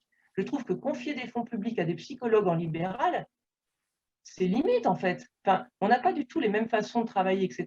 Et moi, en libéral, je fais bien comme j'en ai envie. Alors que quand je travaille dans une institution qui a des missions particulières, j'accepte, en signant, de rentrer dans une mission. Or là, ce qu'on nous demande d'enseigner dans mon psy, ce n'est pas des missions. C'est vraiment respecter un protocole, respecter le cadre, faire bien les trucs, bien signer au bon endroit, mais ça ne nous dit rien sur la qualité du travail qu'on doit faire auprès des gens. Et ça, quand même, c'est problématique. Donc moi, j'aimerais bien vous entendre à cet endroit-là. Voilà, c'est tout. Bon, ben, c'est une jolie façon de vous passer la parole. Oui, merci beaucoup. D'abord, je voudrais vous remercier de m'accueillir et de m'avoir fait partager l'ensemble de ces préoccupations, de ces analyses, de ces expériences. C'est précieux, en tout cas pour moi, d'avoir pu vous entendre en direct comme ça, et même si je n'ai pas pu participer un peu plus à vos travaux, je vous en remercie. Je ressens dans ce que vous me dites à la fois une grande colère, parce qu'il y a une forme de mise en cause de votre travail qui est assez brutale. Je ressens aussi une inquiétude à l'égard de tous ces patients aujourd'hui et à venir. Évidemment, parce que j'ai bien compris que votre préoccupation n'est pas tournée vers vous-même. Voilà.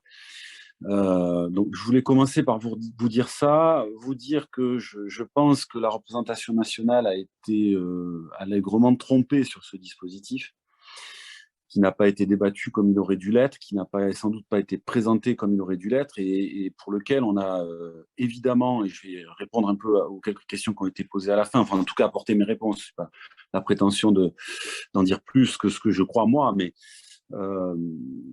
on a contourné le débat nécessaire avec vous, mais avec la société dans son ensemble, je crois, sur un enjeu qui est quand même assez important, et la crise sanitaire est venue en ajouter, si j'ose dire. Je ne veux pas centrer les problématiques là-dessus, mais il est évident qu'avec tout ce que nous avons vécu ces 2 dernières années, il y a besoin de votre profession de manière redoublée, quoi, voilà. Concernant la façon dont le gouvernement a procédé, d'abord, je m'excuse, mais je vais redire avec mes mots peut-être des choses que vous avez dites, mais c'est pour aussi vérifier qu'on est d'accord. Je crois qu'il y a d'abord une volonté de casse du service public qui s'est exprimée à diverses reprises, et c'est très vrai évidemment pour l'hôpital, qui était en crise avant que le virus ne survienne, qui était largement en crise, et les CMP évidemment l'étaient aussi, beaucoup. Voilà.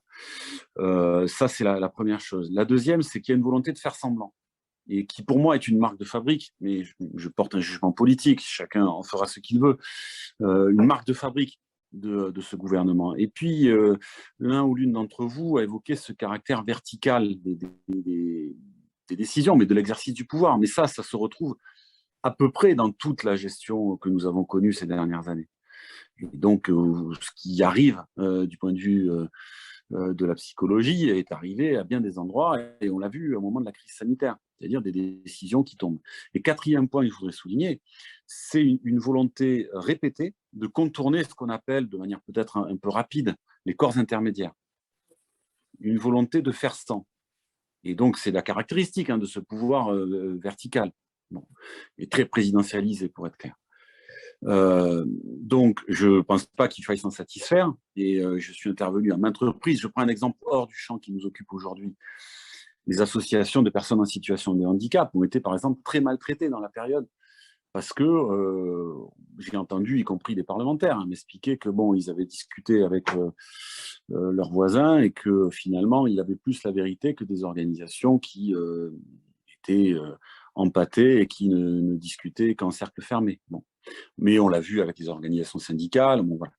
Donc, je pense que vous avez raison de ne pas accepter ce simulacre quelque part. Et on a vu dans le Ségur de la santé une volonté aussi d'exclure un certain nombre de partenaires, de partenaires gênants, ou en tout cas qu'on n'avait pas forcément envie d'avoir autour de la table. Donc, moi, je pense qu'il faut évidemment critiquer cette manière de procéder. Bon, le dispositif que vous avez largement critiqué, je vois bien, y compris à votre écoute, hein, les défauts profonds qui sont les siens, et puis l'objectif qui est le sien, avec cette protocolisation effectivement des actes posés et de l'accompagnement qui ne peut pas fonctionner. J'entends très bien ça, mais on l'a vu à l'œuvre. Alors, c'est, je pense, sans doute encore plus brutal pour votre profession. Mais à l'hôpital, c'est un peu partout, cette protocolisation fait des dégâts en provoquant une perte de sens et une inadaptation au cas personnel, etc. Bon. Mais là, évidemment, vous, avec le travail fondamental qui est le vôtre, on cherche à faire rentrer finalement l'humain dans des cases. Ça ne peut pas fonctionner. Donc, je pense qu'on doit pouvoir faire entendre cette réalité-là. Enfin, en tout cas, moi, je suis plutôt là pour essayer d'encourager, parce que je crois que ça ne marchera pas. D'ailleurs, vous l'avez dit vous-même, hein, vous avez donné des chiffres, je ne les avais plus en tête. Je crois qu'il n'y avait que 700 praticiens qui avaient décidé de s'engager dans le dispositif. Et il me souvient d'avoir entendu Olivier Véran expliquer de toute façon, les 3000, on les atteindra bien facilement. Ceux qui ne voudront pas en être, tant pis pour eux, on fera 100. Bon, je crois que c'était à peu près ça, hein, la formule qui avait été la sienne, avec une forme de mépris finalement pour la contestation d'une part, mais aussi pour tous les professionnels qui font le choix de ne pas rentrer dans ce dispositif. Donc, je ne sais pas quel sera au final le nombre. Je m'excuse, je vois pas tous les messages qui circulent parce que je suis sur mon téléphone, mais j'en ai vu mais passer. Je vous en donne un quand même pour les chiffres parce qu'on ne sait jamais. C'est toujours important de ne pas être en défaut sur les chiffres. J'ai vu que c'était peut-être pas exactement ça. Non, il y en a 1300 si je vois bien. Ouais. 1300 et 1400. Voilà. Bon. Il vaut mieux être on sûr. vérifiera tout ça. Moi, j'ai vérifié tout ça, voilà. Mais même s'ils atteignent les 3000, le résultat pour l'accompagnement psychologique pour la santé des femmes et des hommes et leur bien-être, il ne sera pas au rendez-vous. Donc, on ne pourra pas dire c'est bon, on en a eu 3000, on a atteint l'objectif, ça va, la solution est bonne, quoi. Voilà. Donc, j'entends par ailleurs ce que vous avez un peu dit sur à la fois finalement la négation de la diversité des pratiques. J'entends très bien ça. D'ailleurs, il y avait une tribune qui avait été signée sur laquelle, Roland, tu m'avais alerté, qui quand même visait à faire rentrer dans un moule, tous les praticiens avec une forme de négation d'un certain nombre d'écoles, de pratiques, d'expériences, etc. Bon. On espérait que ça n'ait pas de suite et visiblement quand même là il y en a une. Je pense qu'il y a une forme de cohérence avec des choses qui avaient déjà été engagées précédemment. J'entends votre volonté de ne pas être inféodé à la médecine, de ne pas être asservi et de garder la place particulière qui est la vôtre. Vous avez parlé d'articulation, évidemment, avec une fonction sociale aussi qui est déterminante. La volonté peut-être aussi, dans les 2 dernières interventions, si je ne trahis pas vos propos, de ne pas faire de la personne un objet mais un sujet, parce que ça aussi, hein, suivant si on rentre dans ce processus, ça risque de mettre en cause la participation du patient lui-même ou de la personne elle-même au processus que vous lui proposez. Donc, je vois bien, je vois en tout cas, parce qu'un sujet approximatif, me reprendrai évidemment, je crois voir l'ampleur des enjeux, en tout cas, qui se dessinent derrière ce dispositif. Moi, ce que j'ai envie de vous dire, c'est que je crois qu'on doit pouvoir rassembler assez largement des gens dans une diversité de sensibilités. Et vous avez bien compris ma posture qui n'est pas de venir vous dire je suis la solution. Voilà, ça serait d'abord très présomptueux et puis complètement inadapté. Et je ne suis pas dans cet état d'esprit, mais en tout cas, voilà, j'ai accepté de participer. Il y a sans doute chez vous une diversité de sensibilités politiques aussi, et je la respecte. Voilà, je ne suis pas venu ici faire campagne ou quoi que ce soit. Ce n'est pas mon propos. Donc, je veux vous dire que vraiment, je pense qu'on peut rassembler des gens dans une diversité de sensibilités, au moins à gauche, mais sans doute au-delà, pour essayer de faire grandir le rejet d'abord la mise en cause de ce dispositif et ensuite de véritables discussions. Donc, excusez-moi, j'ai essayé de noter les noms, mais donc l'un d'entre vous a proposé de faire reconnaître la convergence. Moi, je veux bien essayer d'être utile à cela dans la période pour que vous puissiez être reconnu et entendu, d'une part. D'autre part, je pense que assez rapidement, on verra ce que diront les élections législatives, mais il devrait être possible peut-être d'essayer d'organiser ensemble, avec encore une fois une diversité de collègues, hein, je prends toutes les précautions mais sincères nécessaires, pour peut-être faire un rendez-vous à l'Assemblée nationale, pour essayer d'avoir un rendez-vous avec des forces différentes, en invitant éventuellement des journalistes à venir écouter ce qu'il se passe, etc. Vous l'avez sans doute fait pour votre journée d'aujourd'hui. Mais en tout cas, je veux bien, moi, me mettre à disposition, encore une fois, avec d'autres, pour essayer de faire monter les préoccupations que vous exprimez et que je partage, et puis montrer l'ineptie de la formule qui a été proposée et faire grandir, je crois, et ça a été dit par beaucoup d'entre vous, la nécessité de renforcer le service public qui a été largement abîmé et qu'on essaye encore d'affaiblir. Bon, je crois qu'on ne peut pas continuer comme ça, c'est effectivement dramatique et ça aura des conséquences lourdes pour notre société. Donc voilà, peut-être en essayant de ne pas être trop bavard, je n'ai sans doute pas été exhaustif dans ce que j'ai dit, mais j'espère avoir apporté peut-être un certain nombre de réponses de mon point de vue en tout cas, mais être surtout dans l'échange avec vous. Voilà. Je crois que tu as été parfait, Pierre, mais ça, moi je le savais. Tu as parfaitement reformulé effectivement nos analyses, nos préoccupations et nos propositions. Je crois qu'on peut te remercier aussi non seulement de ton écoute et de la qualité de cette écoute, mais aussi de ta détermination à nous aider, parce qu'effectivement, il faut qu'on puisse sortir de cette situation qui est tout à fait ubuesque. Voilà. Donc moi, je peux te dire simplement vraiment un grand merci. Et je pense que je peux le dire au nom de tous, puisque je vois tout le monde hocher la tête. Hein? Bon. Merci à vous, je suis à votre disposition en tout cas. J'avais juste envie de faire une petite précision parce que le dispositif Mon Psy coûte cher. Hein. Il est donc pensé sur 3 ans. 50 millions, il coûte 50 millions en 2022, 100 millions en 2023, 170 millions en 2024. Ça fait 320 millions d'euros. Un poste de psycho à l'hôpital, on évalue à peu près à 50 000 euros par an. Ça fait 6 000 postes. Oui, c'est un beau calcul. Je prends le chiffre volontiers. Alors, je ne l'ai pas dit, mais il est évident que derrière, il y a une volonté d'ordre budgétaire. Et puis, il y a ce que vous connaissez bien, hein, sans doute, parce que vous avez sans doute lu comme moi certains travaux de notre ami Roland, mais une volonté de tout faire rentrer dans des chiffres et avec le numérique aujourd'hui. Et je le vois, moi, à différents niveaux hein, dans le budget de la sécurité sociale. Parfois, on est enfermé dans des logiques comptables et numériques qui finissent par poser problème. Et je crois qu'il y a véritablement une volonté de vous faire rentrer dans ce cadre-là, qui, à mon avis, effectivement, peut être tout à fait dramatique. Mais je prends volontiers les chiffres que vous venez de me donner, qui sont assez éloquents. Merci infiniment, Pierre. Merci à vous. Merci. La Convergence vous remercie. Hein. C'est 34 associations de psychologues sur le territoire français. Outre-mer. Alors, on est pris par le temps. Merci beaucoup pour votre écoute. Merci. Merci à vous. Par le temps. Il est bientôt 18 h. Avec nous et porter avec nous la manifestation du 10 juin et que grâce à cela, on pourra faire un appel à la grève. Alors évidemment, on est ouvert à toutes les autres collaborations. Hein, si d'autres syndicats, alors il y a l'UNSA Santé, bien sûr, qui fait déjà partie de la Convergence. Si d'autres syndicats souhaitent s'associer, c'est volontiers. On a prévu une première réunion pour discuter un peu de cela le mardi 3 mai à 21 h.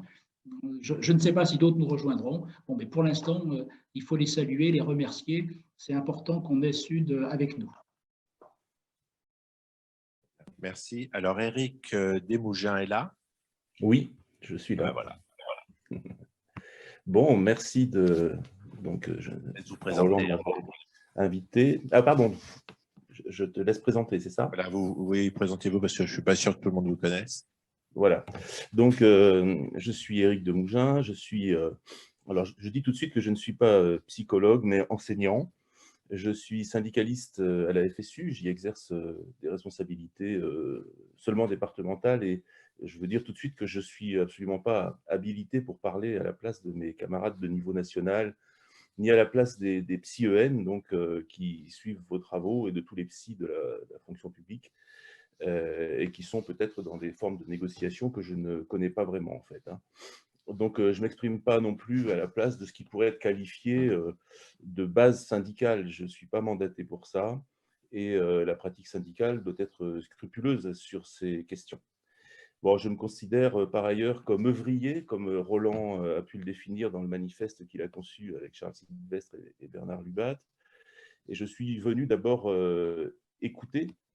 Et puis, je viens ici par amitié pour Roland, parce que l'appel des appels a été un outil fort utile et il reste un outil très utile avec, depuis 2009, de façon précoce, la description de ces agressions transversales aux métiers par le néolibéralisme, l'emprise néo-managériale. Tout ça a été décrit, documenté, rassemblé, analysé, et donc ces travaux sont essentiels dans notre travail syndical quotidien d'accompagnement des professions. Donc, je ne sais pas si je réponds à des questions ou si j'ai prévu un petit peu une description sur la question des alliances, des conditions d'alliance avec le mouvement syndical. Donc, je voulais préciser d'abord que cette préciosité de l'ADA dans notre quotidien, elle prend de plus en plus d'importance, puisqu'il y a encore 2 ans, on avait quelques situations par an d'enseignants violemment percutés psychologiquement par des impositions faites à leur métier. Aujourd'hui, c'est presque chaque semaine qu'on est impliqué dans des retours de déstabilisation majeure, des gens qui relèvent de l'accident de service, qu'on est aux côtés des collègues sur des bases CHSCT, et d'un accompagnement humain. Donc, c'est vrai que ça résonne beaucoup chez moi, le propos de tout à l'heure de Roland, de préciser que le soin n'est pas uniquement sanitaire. On a le sentiment, quand on est syndicaliste aujourd'hui et qu'on répond à des sollicitations de collègues, qu'on est sur des logiques de soins, évidemment sans être psy.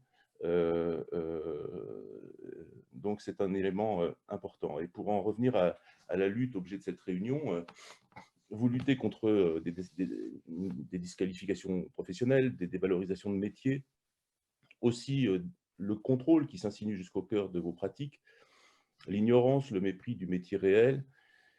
Et vous êtes face à des dispositifs standardisés, donc mon psy, si je comprends bien la discussion, et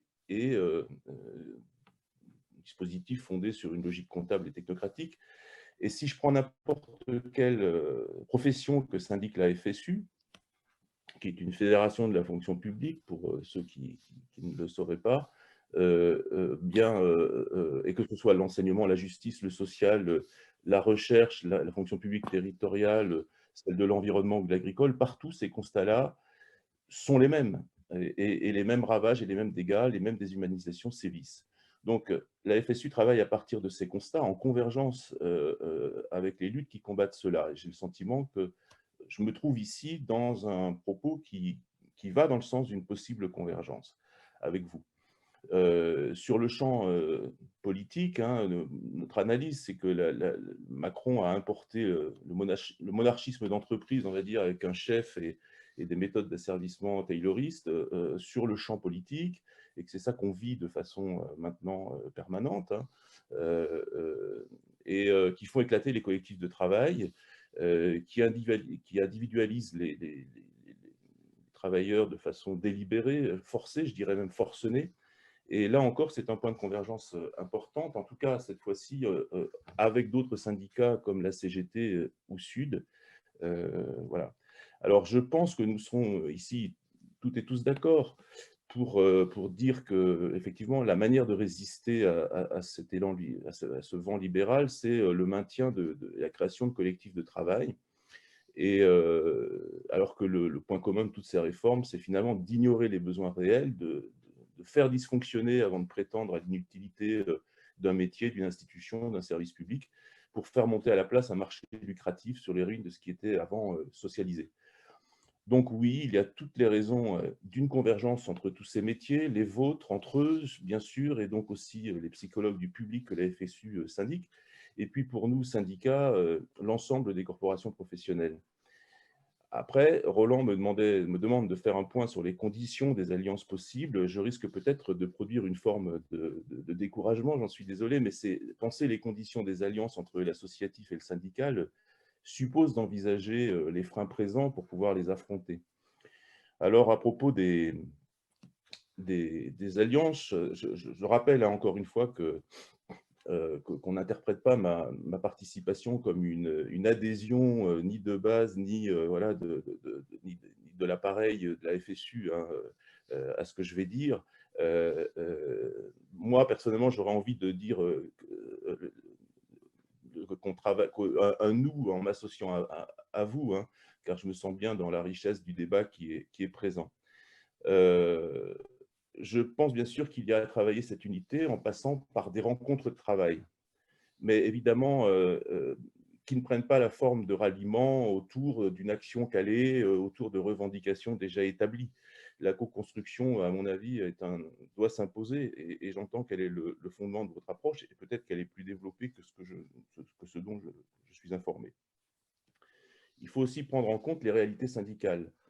Le syndicalisme a des règles démocratiques, alors parfois caricaturées en bureaucratisme, et sans idéaliser et sans exclure les problématiques bureaucratiques qui existent dans tous les collectifs humains et syndicats compris.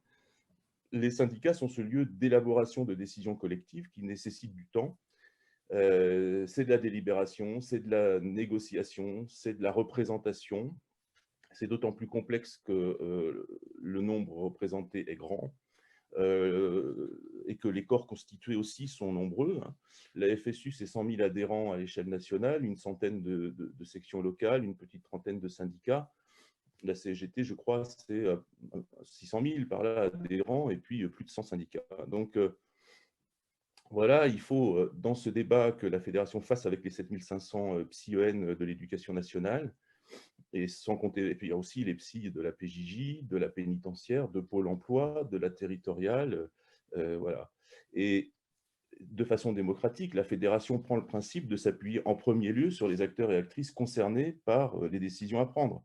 Donc, en ce qui nous concerne, c'est personnel que je viens de citer pour l'objet de notre discussion aujourd'hui.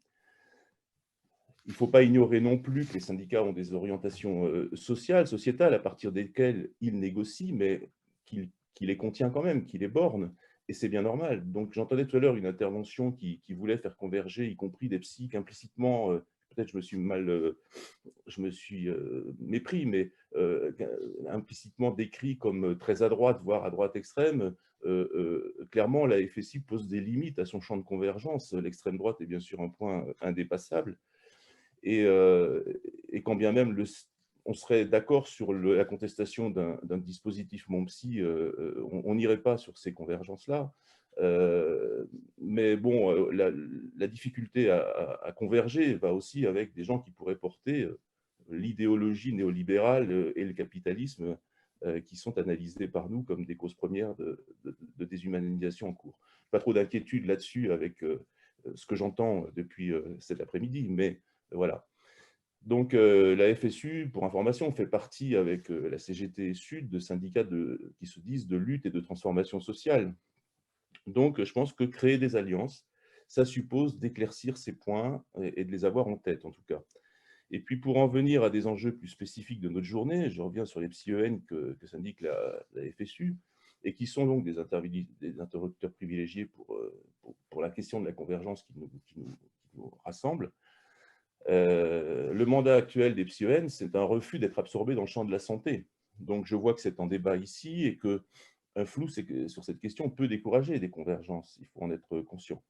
Pourquoi cette position de refus d'être absorbé dans le champ de la santé? Parce que ces professionnels ont pour mission quelque chose de très lié à l'institution scolaire. Hein. Ils veillent à l'épanouissement de l'élève. pas simplement de l'enfant et de l'équilibre de sa santé psychique. Il y a en perspective la question de la réussite scolaire. Donc,